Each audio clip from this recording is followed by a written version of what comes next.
Hey beautiful people, hola mi gente, what's up, que bola? I'm back. Today is day 28 of the ancestral healing video series, and today's theme is who else deserves honor in your line.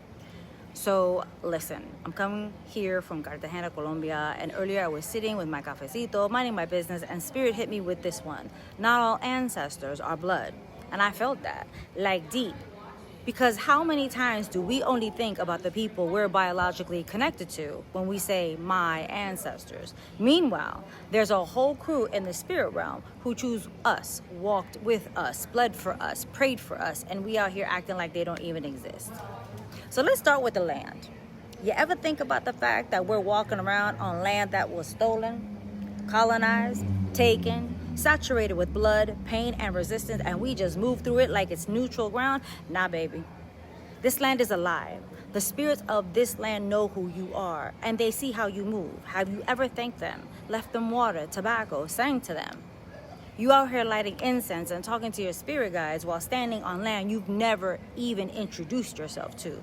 That's fucking wild. And then the queer ancestors, the ones who were erased, forgotten, shamed, killed, or just silenced. You think we'd be out here freely expressing our divine, magical, wild selves if it wasn't for them? They were out here defying the binary before it was cute on TikTok and Instagram. They held a different kind of medicine, one the world tried to bury, but it kept rising anyway. And I don't care if you're queer or not. If you're living in any kind of freedom today, you owe the ones who lived in closets, who wore their gender in secret, who found the Most High in the spaces between the labels. They weren't just rebels, they were prophets, and they deserve honor. And baby, the enslaved ancestors, woof, let me pause, because that one makes my chest tight. Do you know how many of our people were dragged, chained, violated, sold like objects, but they still had the strength to whisper prayers into the dirt? For those of us of mixed lineages and full-blooded lineages, they still found the will to protect their children, sing to the moon, pour into the next generation, even when they were treated like animals. We are their prayers walking, and some of y'all out here asking them for protection, for prosperity, for miracles, but you won't even name them. You're scared to face that truth, so you act like it's not yours.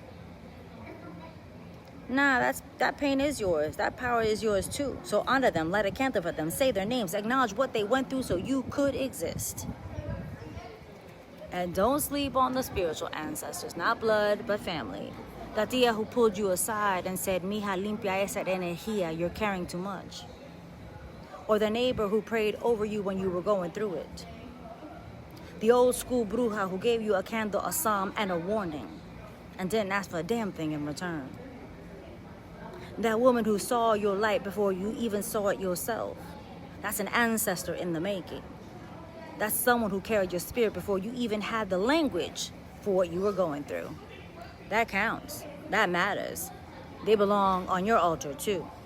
So yeah, today I'm asking myself, and I'm asking you too, who else deserves honor in your line? Because when you say I am the altar, that don't just mean just the aesthetic. That means you embody reverence. You live it. You carry all of it. Blood and spirit, known and unknown. The forgotten ones, the erased ones, the chosen ones.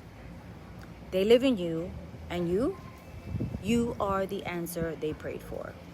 So pour a cup of water, light the damn candle, cry if you have to, but don't pretend your line starts and ends with a family tree, because it doesn't. Nah, mi amor, your line is cosmic, revolutionary, and sacred as fuck. So treat it that way. And again, not all ancestors and not all altars are the same. If you need help with that, I would love to help you. But as always, please follow your intuition working with any spiritual advisor, even if that means you do not work with me. Ashe.